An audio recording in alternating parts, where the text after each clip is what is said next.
So good evening, everyone. You're very, very welcome to the University of Warwick PG Cert, PG Dip and MSc in Medical Education for Healthcare Professionals. You're very welcome. Thank you for taking time out of your extremely busy schedule. We understand you're all clinicians, you're all extremely hardworking, and you all have family commitments and you're juggling an awful lot. So we do appreciate you being here this evening with us. Just to give you a quick running order for this evening, we're going to start off with the Programme Manager, Jane Igo, who's there. Jane is going to have a fireside chat with two of our tutors on the programme. And the first tutor is Katie Reid, and she is an honorary lecturer at the University of Manchester. And then we have Julia Blitz, Professor Julia Blitz, Health Professions Education at Stellenbosch University. She's Vice Dean for Learning and Teaching and Associate Professor for Family Medicine in Stellenbosch. So they are some of our just exemplary tutors on the programme, and we're very excited to have them on the webinar this evening. So Jane and Katie and Julie will be having a fireside chat or a discussion on how medical education has gone a far more professional route, why that's necessary, and the new advances in medical education, and how perhaps this particular programme is unique. It has distinguishing features. We're very proud of what we've done and what we've created on this programme, the good word of mouth that our existing students are already feeding back to us. And then we will go on to have Ian Rowe, who is one of the co-leads in academic affairs. And he will be giving you a very deep oversight into the curriculum, into the tuition fees, into, I suppose, the time commitment of the programme and the entry requirements and all the frequently asked questions that you may have. So an awful lot of what you will probably be asking in the chat will be covered in Ian's presentation, but still we always miss out on some things, and we do welcome your queries on chat, so please feel free to do that. So without further ado, I'm going to hand you over to Jane to start the discussion with Katie and Julia. Hello everyone, lovely to meet you. My name is Jane Igo and I'm the Programme Manager for this programme. So as we open the door to start to think of all aspects of medical education and what that means, as Rebecca was saying, we have two of our module leaders with us this evening, Katie and Julia. So I suppose to kick things off, Julia and Katie, I suppose, why has there been such a move to professionalise medical education and ensure that those responsible for teaching now have formal qualifications? Not sure who you'd like to go first, Jane. Katie, you want to kick off? No, you go first, Julia. We'll go alphabetical. It always worked like that at school. It was horrible. And it always started at the beginning of the alphabet also. Yes, I think the professionalization of teaching is a move that has happened across the world, as we've realized that there is a science to teaching as well as an art.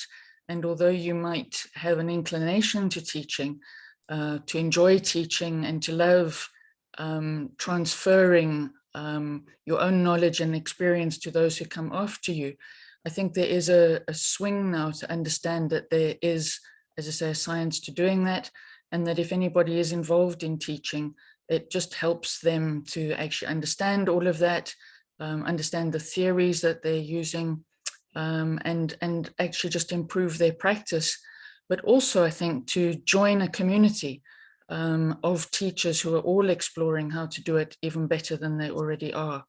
I'm sure all of you are already teaching and have a lot of experience, but it really is joining a community of other interested people and being able to share your ideas with others that understand the challenges involved, particularly with clinical teaching.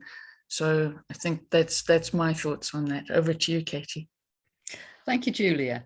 I'm probably going to look at this from a sort of a more professional development perspective. I know the United Kingdom well, and I've worked a lot in sub-Saharan Africa, and those are really my experience continents that I work on. And I recognize that increasingly, if you're situated in a university, or if you have a university contract as well, and or you're in a hospital or a primary care and working with the university, it is seen as being now not usually maybe a requirement. Sometimes it is a requirement, and sometimes it's certainly preferred that you have at least a basic, a PG cert in medical education. And I think this course is marvelous because it's online and it is accessible and it is set up as an international course.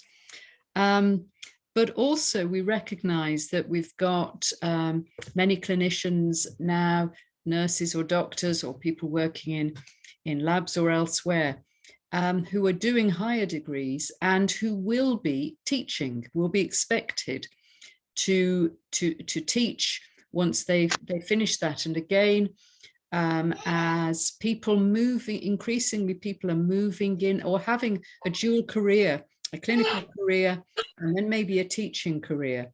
And so I think that now these courses are available. People are trying to get them in earlier in their career, to, as Julia said, so you have the basics and you feel, and also you feel more confident in what you're doing.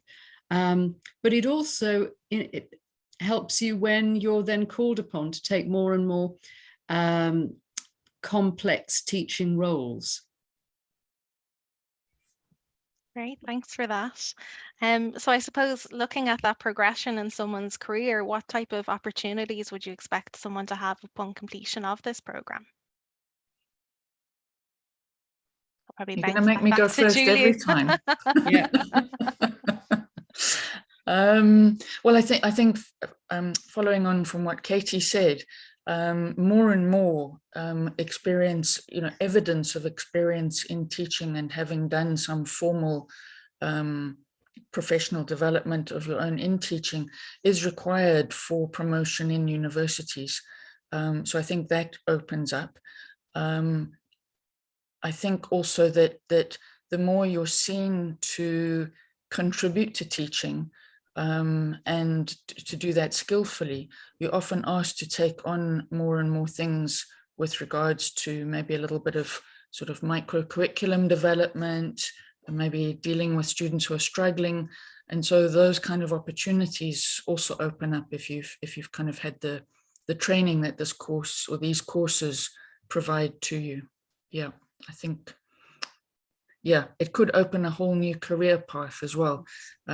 Maybe just to share my own career path, I started as a family doctor, and then did what I thought was just a little exploration of education with a PG cert myself.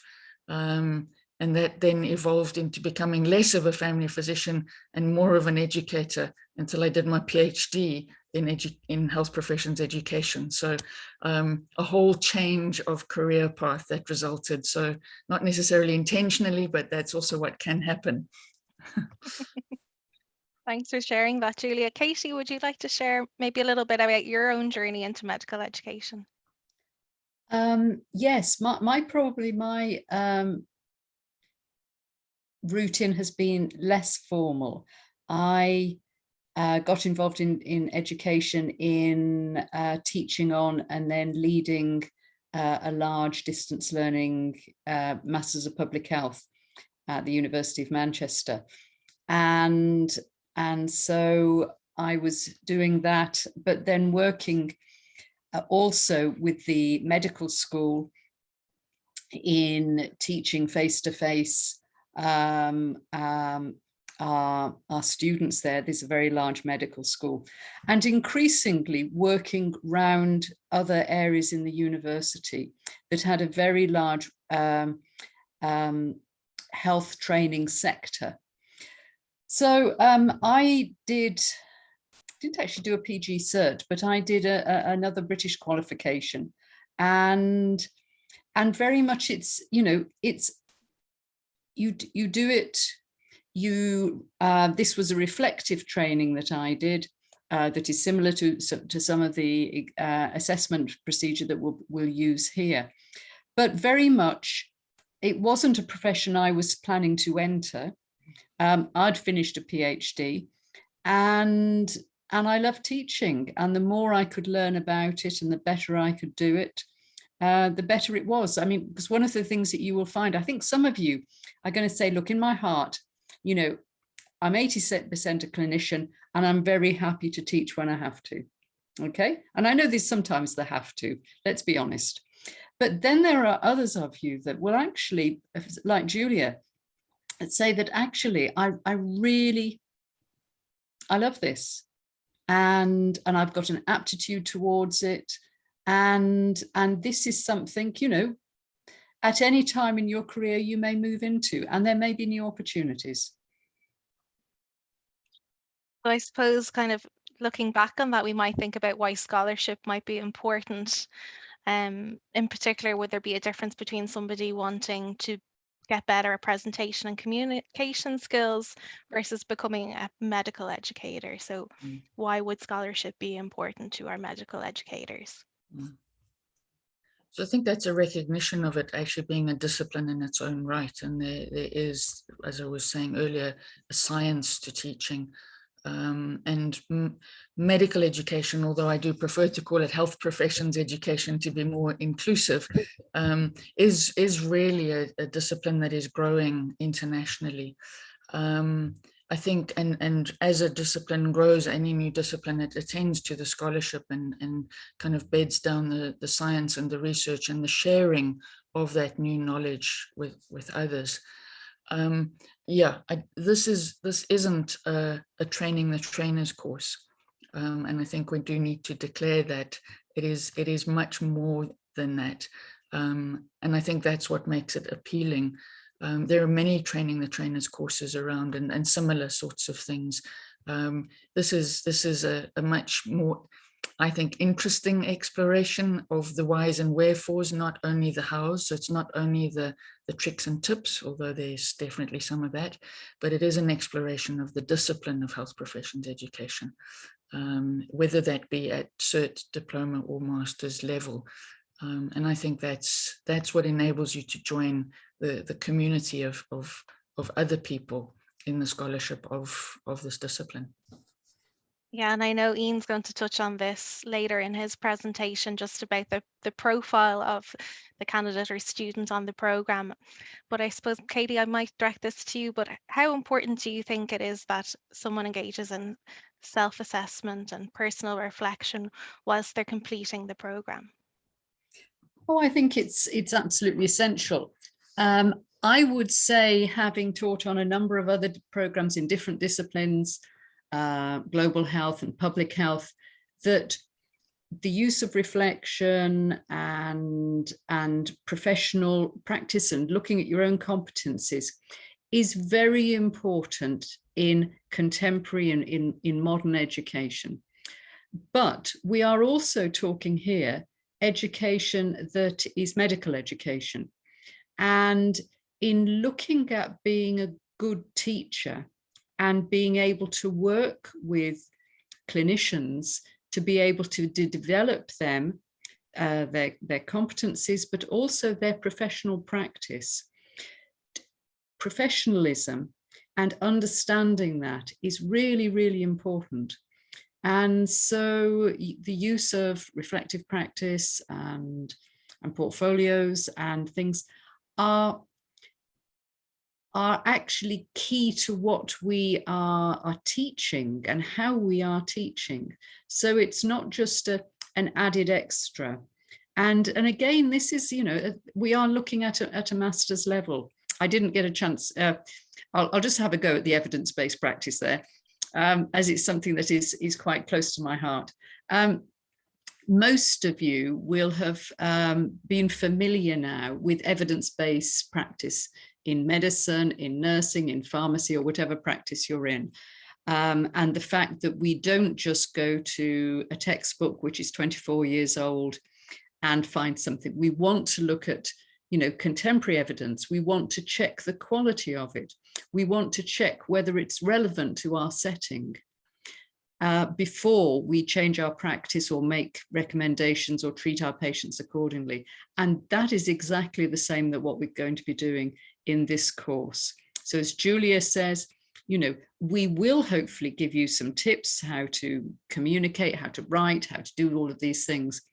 But we want you to make you a discerning practitioner, that if you've got especially if you've got the full master's degree, you are someone within your own setting that people will come to with questions, and you will be able to help design, develop, and have, an expertise. And that is different from being, on a week or two's, workshop in delivery or assessment. And I suppose that's something we will be assessing for students on the programme. At the end of each module, they would have a reflective essay that they would complete. I suppose, how would we check a student's progress? How would it be assessed throughout the programme, and how would we support them with their assessment? I know that we have our regular weekly workshops, and we have online discussion forums. But I suppose, is there any aspect of that assessment support that you've particularly enjoyed in our recent workshops on our current programme? I might direct that to you, Julia. So yeah, I think the useful thing is that the work through the module and the conversations on the discussion, the online conversations on the discussion board, lead you to what is required for the assignment task at the end of the module. And so it's not as though you do a whole lot of work and then suddenly at the end you have to produce something. It's a progressive journey, and that progressive journey allows us as tutors to give you feedback during the 6-week module to actually assist you with your thinking and your reasoning and your understanding of the material, which allows you then to apply it in your own context, which I think is a really important part of this course as well, that you are actually doing, you're not just studying, it's not just accumulating a whole lot of knowledge, you're actually using that right from the start of the first module in order to improve your own teaching practice. And you're getting that chance to exchange ideas with others and learn from them as well and their own experiences as you go through the module. So I think the assessment is, I suppose all teachers say this, don't worry about the assessment, you'll be fine. But you really will be if you participate in the discussion groups over the week, if you the discussion boards, and if you attend the weekly workshop sessions, because all of that preps you for the assessment task at the end, so that it's an easier journey. So yeah, I think that's what I'd like to say. Thanks, Jane. Yeah, and I think even within that community, we have our community of practice amongst our students, and in this virtual world, as we can see even this evening, we've people dialing from across the globe, and we have the same in our workshops as well. So I suppose maybe Katie, do you see any great benefits of studying on such an international programme? Oh, absolutely, I do. Because there is something to learn from everybody. Now, whether that's from another teacher in your own institution or somewhere where you are practicing, or somewhere from around the world.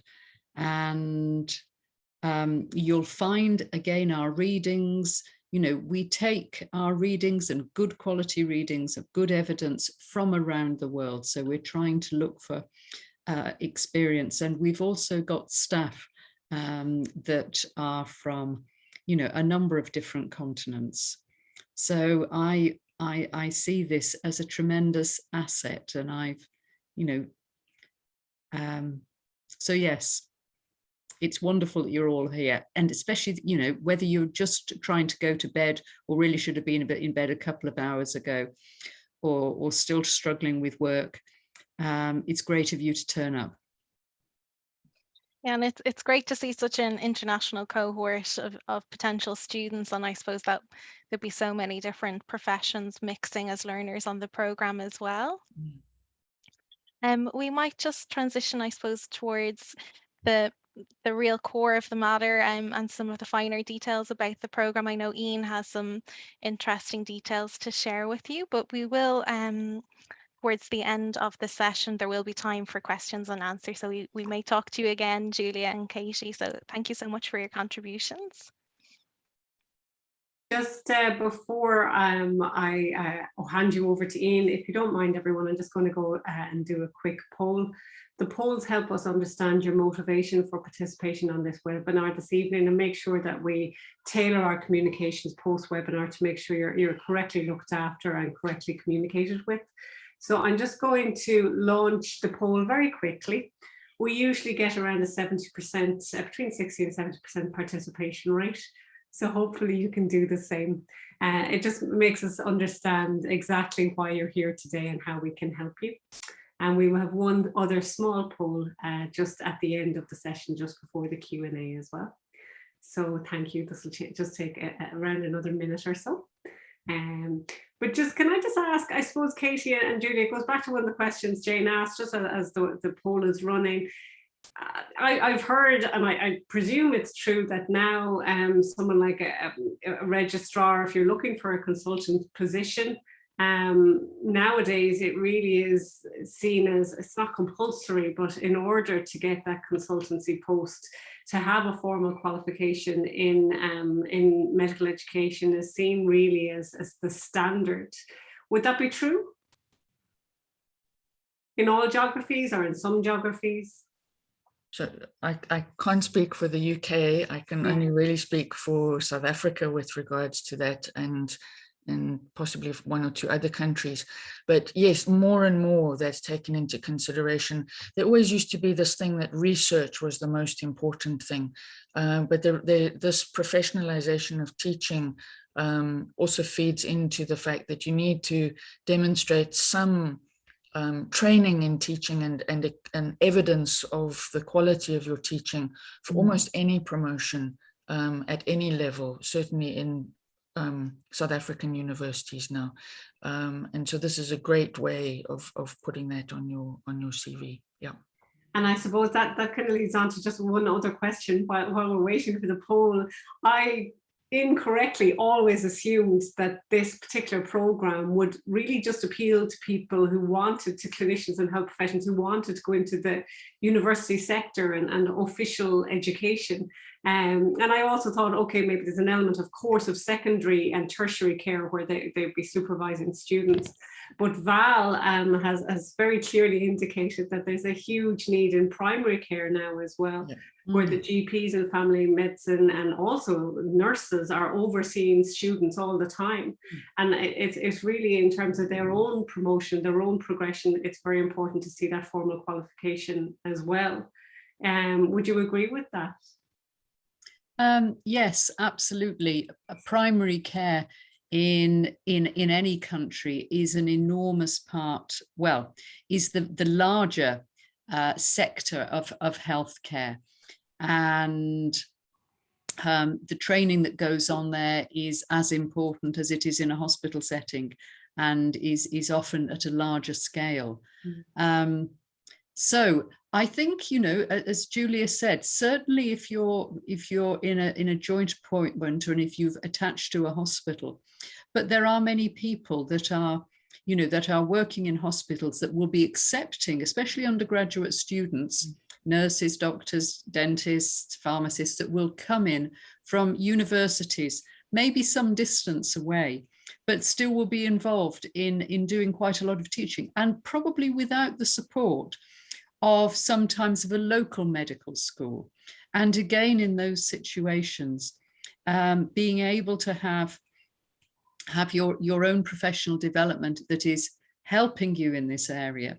It may be more for your own professional development and your own skill set. But even so, this will still help you, even if it's not seen as a requirement. Okay, super, thank you. And we're at 71%, yay. Thank you so much, guys, for answering the poll. I'll end that now and I'll hand over to Ian.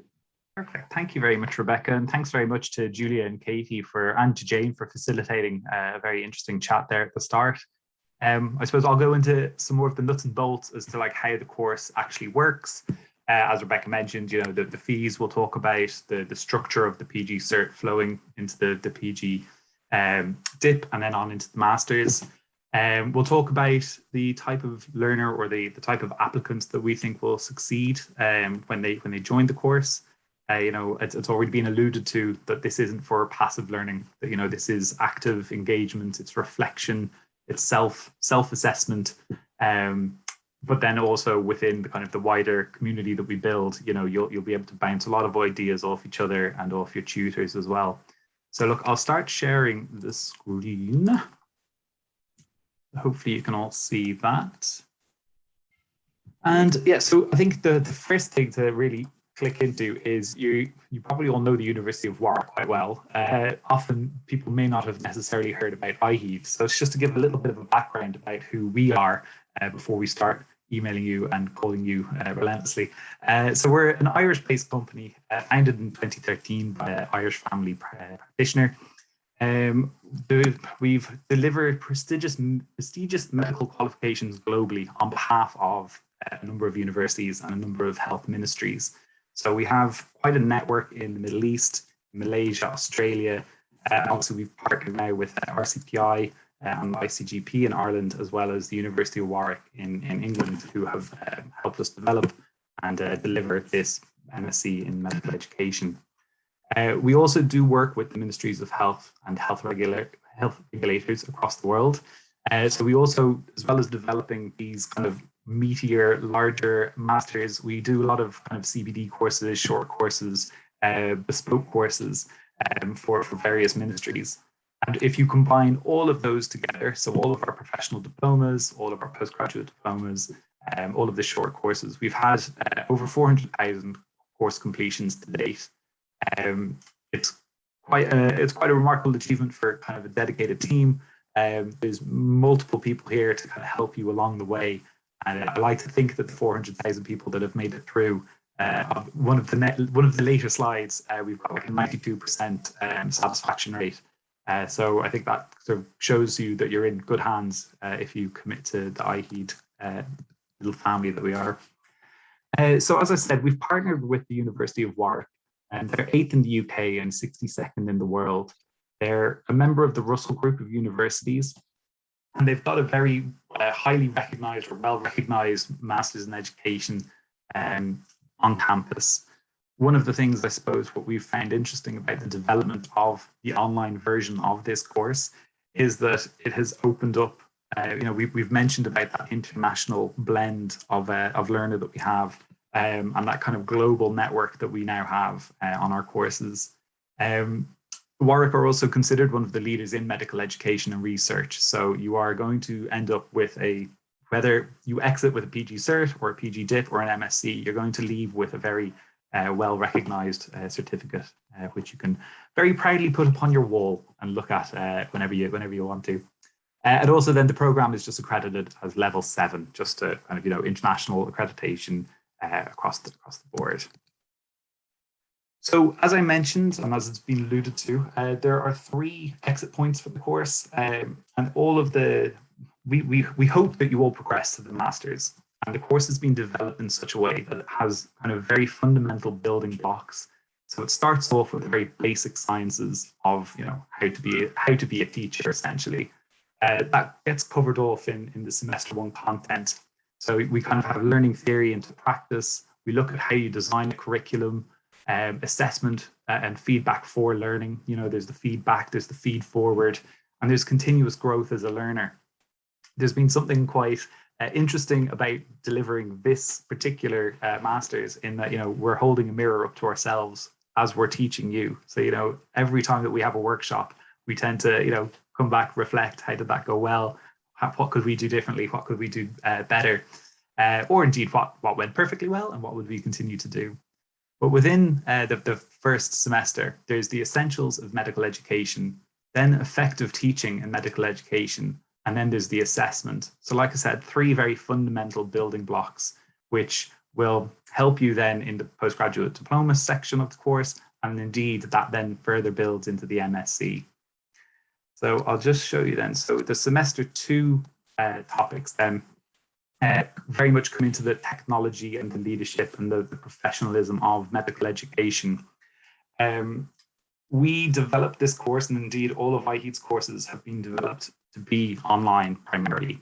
We used to, pre-COVID, we used to do a couple of local workshops and a couple of local events with alumni where we could meet and discuss things in a room. And while that was always a lovely part of the job and a bit that I hope we can eventually get back to, the nuts and bolts of the course has been developed for online delivery.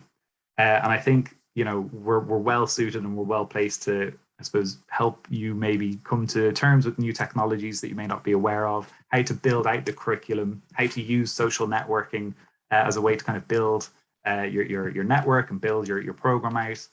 And also, I suppose, the fundamentals of even going down to creating content. Being an effective communicator, an effective teacher isn't just about, accumulating all of the knowledge in your brain. It's about disseminating that and actually, mapping that out, regardless of what your teaching opportunity might be. So whether you are in a university or whether you are on a Zoom call, not being able to see people, the whites of people's eyes, or if you're indeed in a kind of a small group, working within your clinicians group as well. There's so many different teaching opportunities in the field of medicine. And I suppose this course is going to help you develop multiple routes or multiple avenues and multiple ways of teaching to the different groups you might end up teaching to. In the management and leadership, there's also team dynamics and how to be a leader in the field and how to develop competency. It's another framework that builds and builds. And as we go through semester 2, there's a lot looking at ethics, introduction to research methodologies, how to critically appraise articles, journals, how to actually delve into the various researches. And essentially that one acts as a primer for the MSc. And a few other of our courses, when people progress onto the MSc, we actually have a number of teaching weeks to kind of bring people up to speed when it comes to research methodologies, choosing a topic, getting ethical approval, even how to compile your thoughts and your research into a proposal to put forward for consideration as the MSc. What we actually have here in module 6 is that, so again, you've got things built up to your MSc application, which then is your semester 3. And semester 3 is the MSc part. Like I said, you've kind of probably have chosen your research idea by the time you've finished the module 6 or by the time you finish the postgraduate diploma. It needs to go through an approval process. So actually, sorry, I'll start at the beginning. You choose your research idea, you do a deep dive on the literature and you review that, you pick the areas that you're going to look at. You can outline the design and the methodology. So, how are you going to approach the project? Then under the kind of tutelage of a supervisor, you're going to develop your research proposal. Now, again, this is where I've got to, I suppose, clarify, this is a lot of self-guided or a lot of self-discipline is required for this part of it. You will be assigned a supervisor on a one-on-one basis, but they're not going to be, sitting over your shoulder helping you to create your proposal, help you to write your research. They're there to kind of give a light guiding touch, but it really is your ideas, your thoughts, your work that will craft the master's. Once you've gained your ethical approval and once the University of Warwick have signed off on your idea, that's when you kind of get into the nuts and bolts of the master's proposal. What we want for your output is a 4,000 word journal article worth 80%, and then a conference poster presentation where you'll defend, almost like a viva, you'll present and then you'll defend the same topic in a poster presentation. And we think this is a very, very practical way of gaining an MSc. I know Jeremy and myself often laugh that, our masters and various other treaties are just kind of rotting away, gathering dust in the university. Whereas this is something that can be very, very practical, kind of, people can, utilize it. You might be able to get it into an article, you might be able to get it into a journal, or indeed you might be able to present your presentation at a conference. So there's a very, very tangible output from completing the MSc. So how does it work? Primarily, there's weekly group workshop. This is the only synchronous part of the program. And by that, I mean, this is the hour-long or 90-minute session that you'll have meeting your fellow participants, meeting your tutor, and breaking out into your smaller subgroups. So coming along to this tutorial or this workshop is a vital part of this program. Often when I give these other talks for a few of our, our other diplomas, we do sort of say, try and come if you can, we'll record them, they'll be available to watch later on. But really what we've seen with this program is the more active engagement from the very beginning of the course, the better people are, progressing through. As Julia mentioned, I can see nodding heads, which is a good thing. But as Julia mentioned, the workshops and the discussions have a practical element to your assessment. And if you miss a piece, and if you're just listening into the recording or to the conversations after the fact, and you're not actively taking part in that conversation, you will lose some of the potential for learning in this course. As well as that, then there's what we call asynchronous engaging online content. That means you can access it whenever you want on whatever device you want.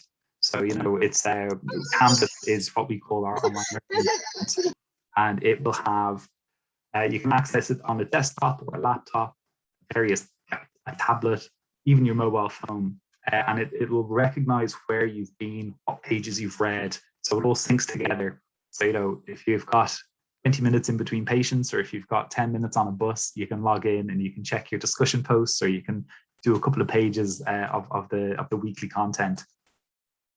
On top of that, then there's weekly activities with colleagues. So throughout the course, there's going to be various activities or various kind of, tasks set to you and your subgroup, as well as the kind of weekly discussion. There's your subgroup will basically get to meet together, work practically towards the summative assessment, and then you'll reflect upon that. So I'll touch on that now in a few moments. And then there's the practical assessments and evidence-based reflections.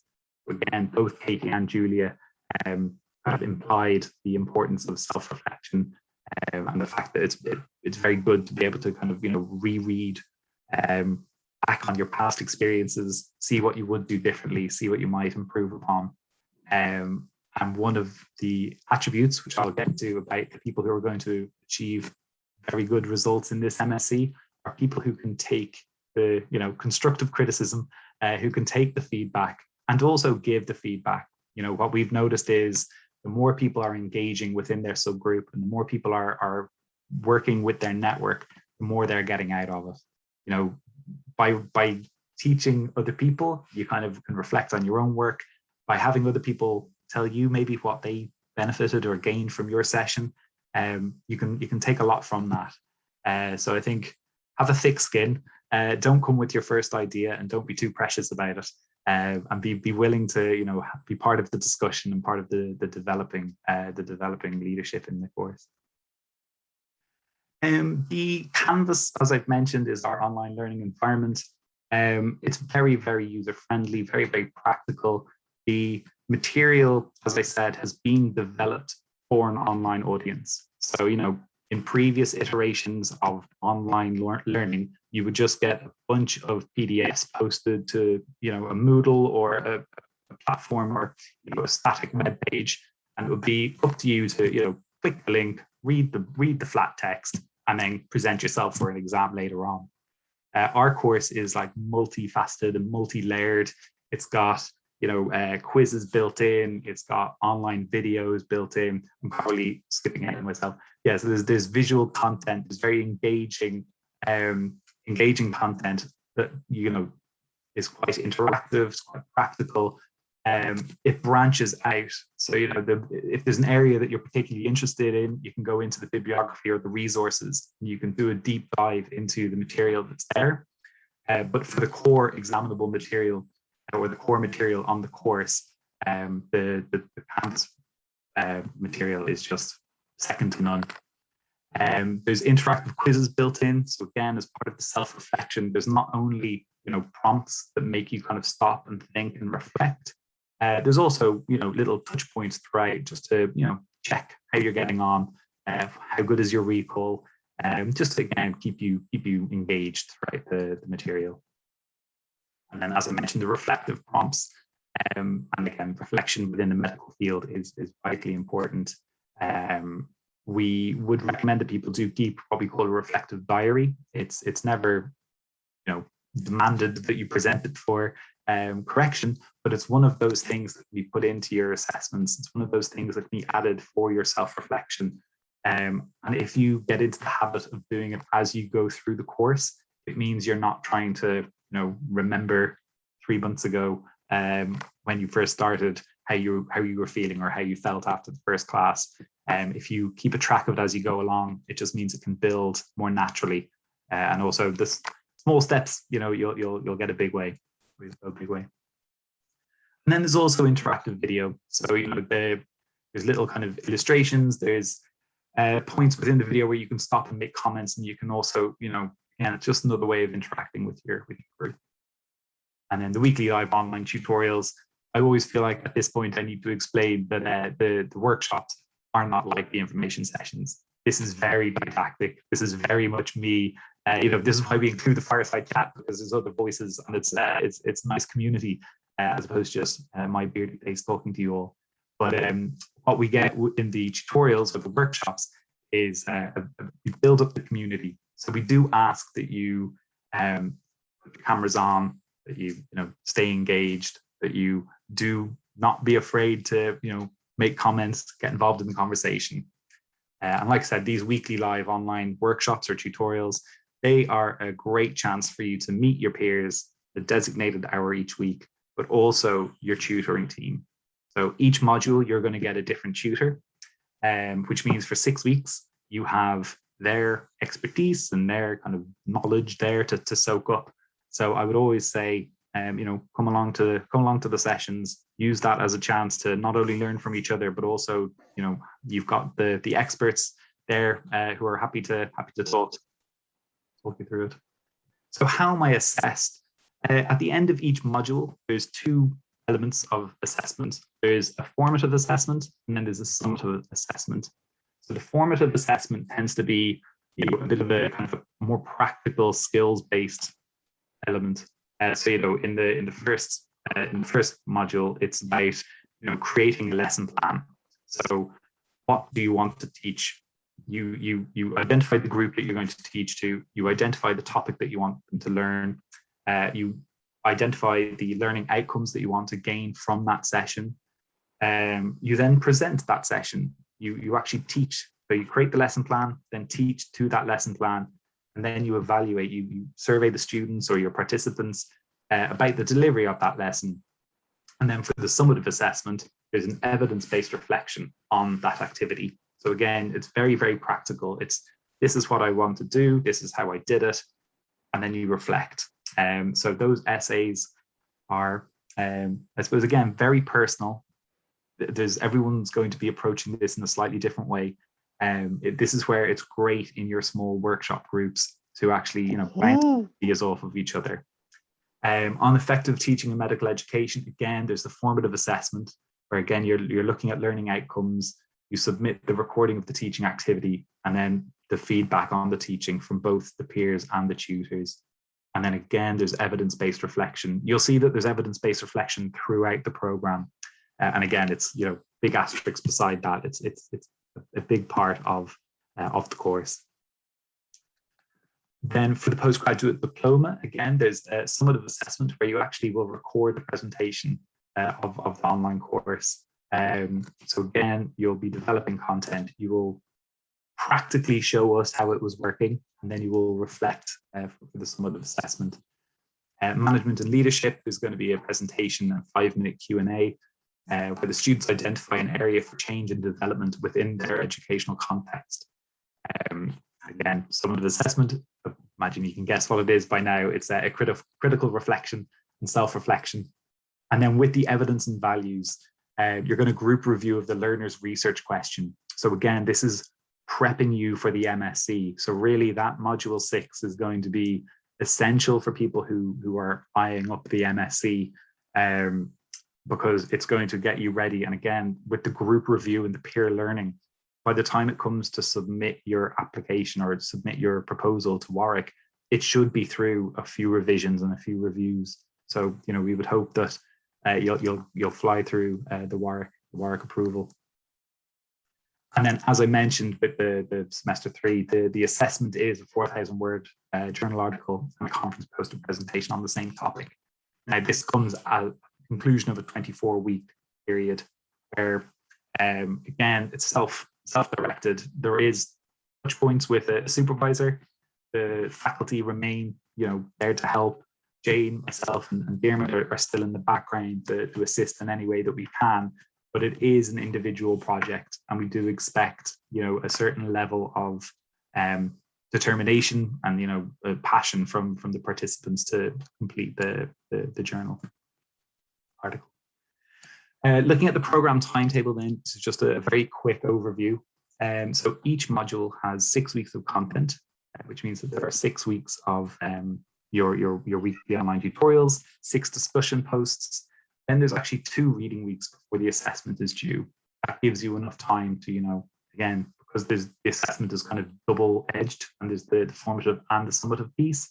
There's 2 weeks in between the end of the module and then when the assessment is due, and then we go into the next module. So you will be, you know, it's a bit like a hamster wheel. Once you get on, you know, you will be starting module 2 before you get your module 1 results.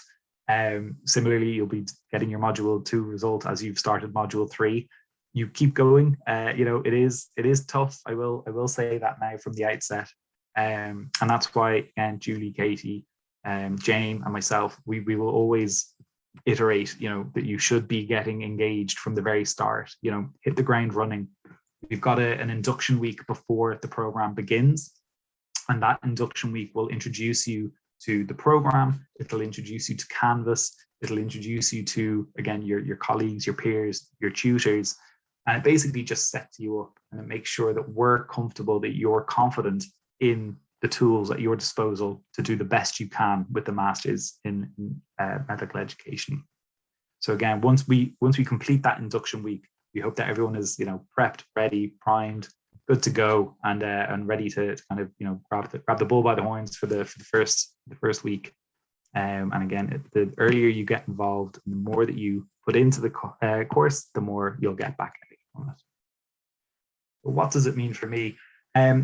The small group. So there's going to be 20. We do put a cap on it, but there's only 20 people in a group, and then within that group there are subgroups. So you're going to get like 2 communities, if you will, even 3, where, you know, you'll really get to know your subgroup. You'll get to know the smaller group made up of your 4 subgroups, and then there's the wider community, like evenings like this where we get everyone involved, or the occasional discussion post where we open it for everyone so that we can get learning across the board. But from a practical standpoint, you'll be in a class of no more than 20 people, which means that we can, you know, there's a equal focus then on people. If you go any higher than that, for one thing, people get knocked off Zoom. You can only see 20 people on a Zoom screen. So this is a way that we can make sure that everyone gets practically involved. The 6-week modules, they're well paced, and there's a flexible structure to them. On average, we would think there's approximately 10 to 12 hours a week of a commitment to get through all of the online content and to come to the workshop, to come online, join Canvas, check your discussions, join in there. But again, it is well paced. It does move quickly, as I alluded to in the last slide. The best thing is to, again, get engaged, you know, get ahead, stay committed, and don't let yourself slip or fall behind. If at any point you do think that, you know, if you've missed a session, or you're, you know, you've been slammed at work and you've missed 2 discussions and you feel like you're slipping, just reach out to us. You know, we've got a very, very dedicated team of tutors. And also you've got Jane as a very dedicated program manager who will help in any way that she can. So at any point, if you feel like you're falling behind or you're struggling, if you let us know, we can help. Basically, if you say nothing and we don't know anything's wrong, that's when things can go south. But if you shout early, shout often, just come to us. We'll be there to support you. Which I think is actually point 4, which I've jumped ahead to. But personal commitment is important as well. So it's being developed, as I mentioned, for an online learning environment. It means that it's accessible at any time, and it's being built so that it's manageable within your clinical workload. We are always very impressed at the caliber of our students. We're always very impressed at the juggling that they manage to do.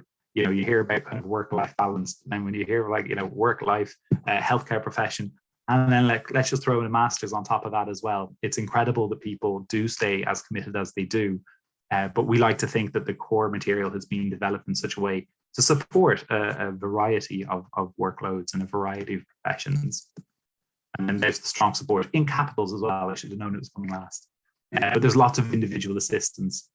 So again, even within your peer group, what's lovely in some of the other classes that we run is they set up their own WhatsApp groups. You know, we don't get involved in them, but it really does foster an online community. It's lovely to see. Outside of that, then you've got a team of dedicated tutors, experts in their field, happy to help out. You know, again, take advantage of that fact when you're coming to the practical workshops. And then, as I mentioned, you know, come to Jane, come to me, come to Dermot. If you need anything, we will help as best we can. The attributes to succeed then. And again, look, I'll whip through this one because I do think I'm kind of laboring some of these points. You know, I'm kind of repeating myself here, but really regular attendance at the weekly workshops is a must. They are recorded. So, you know, again, life can get in the way. We understand that. If needed, they are recorded and you can watch them back. You can also watch them back if you were there and you'd like to revise. But really, I think we've noticed that if people start skipping out on attending the sessions, they can find that they're quite far behind because decisions are made within the group, or, you know, worries that people have are shared amongst the group. And, you know, it just allays concerns. It kind of keeps people focused. I think if you don't come to the workshop, you can get on a slippery slope. We do track attendance and we will reach out if we see that you've not attended a few sessions. And it's not in a big kind of shaky stick way. You know, again, you're all adult learners, you're all professionals, but we wouldn't be doing our job if we didn't check in and make sure that everything was okay and that you were, you know, not struggling with any aspect of the course. I also mentioned that you should be happy to give and receive feedback. So there's a lot of peer learning here. And what we don't want are, you know, platitudes or silence. You know, when we're asking people to critique each other, it's not to be mean, but it's to kind of help everyone grow. And like I said, sometimes when you are thinking of how someone else is presented or how someone else is, you know, delivered a session, you might even self-reflect on the way they did it, but also let them know, you know, what did go well. You know, were the slides good? Were they bad? You know, was the learning objective at the outset achievable? You know, is it one of those SMART goals, or, you know, are you trying to cram the world into a 40-minute session, which will never work? You know, it's so that you need to be ready to kind of, give and receive feedback, to reflect and to grow professionally. We do need you to have access to teaching opportunities throughout the course. However, the broad window or broad spectrum of what those teaching opportunities can be is very much open to interpretation. So I already said, you know, it doesn't have to be you standing in front of a group of college students. It can be a small group in a hospital setting. It can be even within your own working group or your subgroup. It can be, you know, if you make a deal that you'll all teach to each other and then, you know, reflect on that. But we do need you to be kind of active throughout the duration of the course. And then lots of motivation. As I've mentioned, it does go at a very, very fast pace. We try to foster a community as best we can, as I've mentioned, with the student support and with the kind of peer networking that we have. But you will still be doing a lot of the course content by yourself. So, you know, you'll need a lot of intrinsic motivation to get through all the content. Some weeks are heavier. So, you know, what I've noticed a couple of times in one of the other courses that we run, sometimes if people don't complete the weekly material, they don't come to the tutorial because they're afraid they'll get like called out on it. The opposite is often the best, particularly with this course. come, you can always go back. The material is going to be there for the duration of your time on the course. So, even if you're in module 4 and you want to brush up on stuff from module 2, you can do that. Or similarly, if something in work is coming up and you see that it's, there's a couple of notes on it in module 5, you can jump ahead. So you can access all the course material. But again, this intrinsic motivation is very important here. And then the student experience, as I mentioned, we've got over 400,000 people have completed our courses. Here we've got 1,200 students from 52 countries have been through our Warwick courses. We've got 88% student engagement. So again, even with the fact that, on the other course, they don't have to come to the tutorials, we still have very high levels of engagement, which is great to see. Then there's 95% positive on the program support and organization and a 92% pass rate to date. I will jump through. So the entry criteria then, the evidence of proficiency in the English language is actually covered. We don't require an IELTS. What we require is a personal statement that needs to be 500 words long, and also then the kind of how your spoken English is on the phone when you're talking to the educational advisors. As we mentioned, you've got to have an opportunity to teach throughout the duration of the program, and you have to have a bachelor degree relevant to the delivery of medical education. So when you come to apply, we're going to ask for a degree transcript. We're going to ask for a personal statement. So as I said, 500 words. We're going to ask for an employer or academic reference letter. And then also, lastly, a photo ID, which will have your name, your face, and your date of birth visible. As I mentioned, that we cap each subgroup is at 20. That we enroll in blocks of 20. There's limited places available, so early submission is advised. We also suggest that you kind of put an early deposit down. And something as well that we're beginning to tell people is make your personal statement stand out.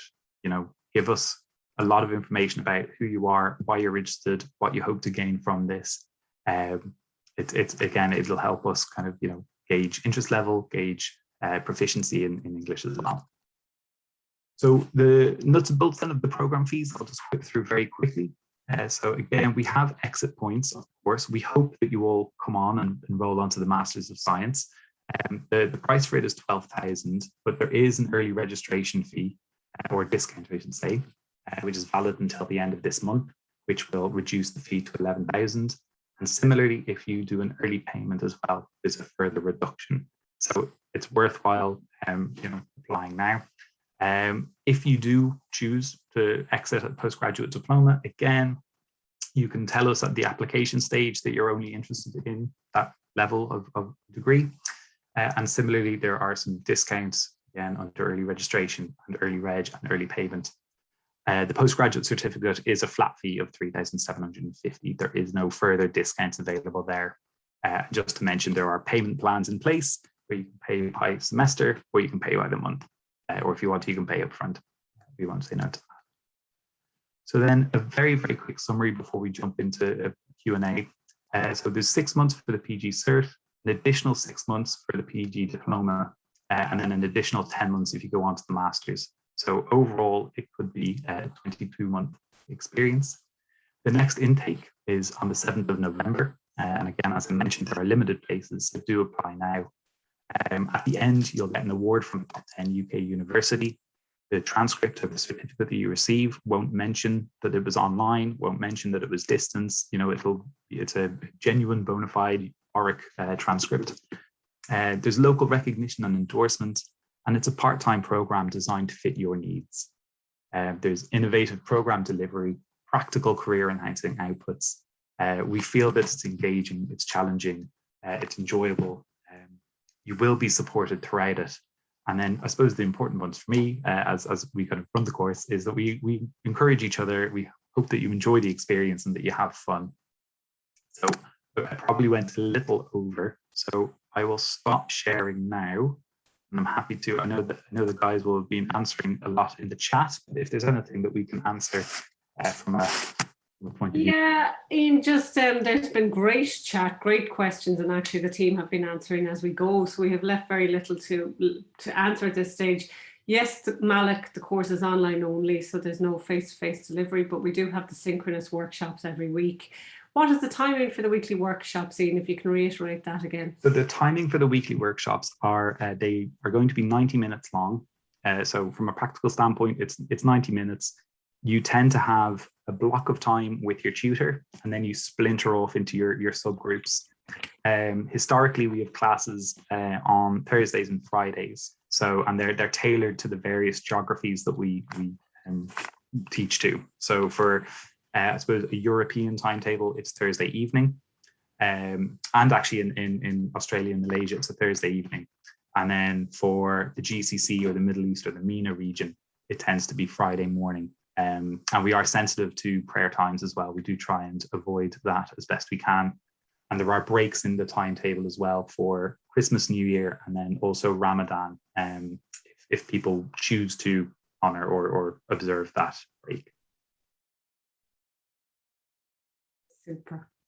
I think, to be honest, we've answered almost all the other questions, which is good. Excellent. It's been coming in thick and fast, which is all I can see is 99 plus, because I've been sharing. It turns out Zoom doesn't go above 100 in the chat. So it looks like there was lots going on. Yeah, so I just want to reiterate some of the things that Ian has said. And one of the most important is that even though this is an online qualification, we don't enroll in perpetuity or without a cap. We do have caps. And we take I suppose the one-to-one and the tutor to student ratio very, very seriously, to make sure that you get an awful lot of individual attention and that you're well looked after. So the maximum we can have in one particular group is 30.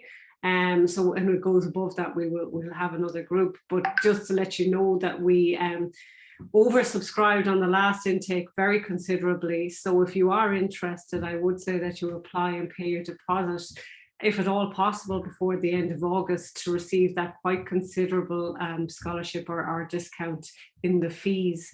That it is generous, and I think it's important, if you want that reduction, that you do get your application and your deposit in then.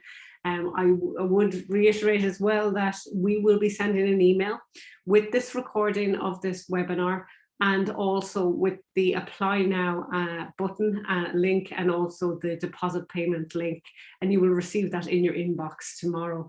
You will also be getting a reach out from one of our education advisors. They have a wealth of experience and can answer your questions in detail. If we've missed anything today, or if you just wanted to talk more personally on an individual basis, the education advisors will be reaching out to you. Just before we go, I want to just, we didn't do our exit poll, so I'm just going to do that very quickly, if you don't mind. I'm just going to launch that now, and that should take another few minutes, and it's just to ascertain which intake you would like, and if you want to go for this forthcoming intake in November, or if you would prefer an intake in 2022. And also which way you'd like to be contacted. I know as busy healthcare professionals, it's often not possible to get you on the phone, or some prefer WhatsApp, some prefer SMS. So if you could just stipulate the best way to contact you, that would be great. And just if you think you got sufficient information from this evening.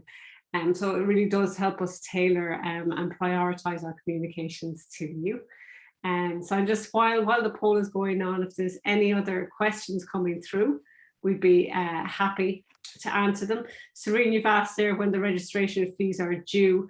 Essentially, an awful lot of our clinicians do pay their application fee before they get their offer letter, which is highly unusual. I think it's the fact that you're all qualified clinicians and from recognised institutions, so it's exceptionally rare that there are rejections. That would just be if you're not on a NORIC recognised, or not from a NORIC recognised institution. That is really the only exception to the rule. And if you have an honours bachelor qualification in an area that is acceptable for the programme, then you will be accepted. If there's ever a case that you paid your deposit and then you were rejected on an academic basis, your application was rejected, you would get a full refund without any administration fee on top of that. So Omar, you have an MBBS but no bachelor degree in medical education. That's absolutely fine. If you have an honours bachelor degree, if an MBBS, MD, if you have a nursing qualification, pharmacist, dentist, veterinarian, any of the healthcare professionals, we're happy to take that as your undergraduate qualification. In fact, that's the norm. We would rarely expect someone with a bachelor in medical education to do a postgraduate qualification. Yeah, Diana, of course, we will follow up with any of the participants here tonight that would prefer a 2022 start, and we'll be reaching out to you with more detail on those course commencement dates. Super. Let's see if there's any more questions while we're finishing off the poll. I think that's it for once. I think we've answered nearly all the questions during the time of the webinar, which is wonderful. So I think all that's left for me to do is thank Katie and thank Julia for their participation today. They've been brilliant. Thank you so much. And thanks obviously to Ian and Jane. They've been excellent. And thank you all for attending. I know how busy you are. It's been a hectic year and a half for any healthcare professional, and taking time out of your busy schedule to join us here today. We really, really appreciate it. And we hope we see you on the programme. So you'll be expecting an email from us, and please keep an eye on your inbox. And if you have any questions, please feel free to reach out to us. So thank you so much. So take care. Thanks, everyone. Thanks, everyone. Hope to see you soon. Yeah, see you in a few weeks. Goodbye. Thank you.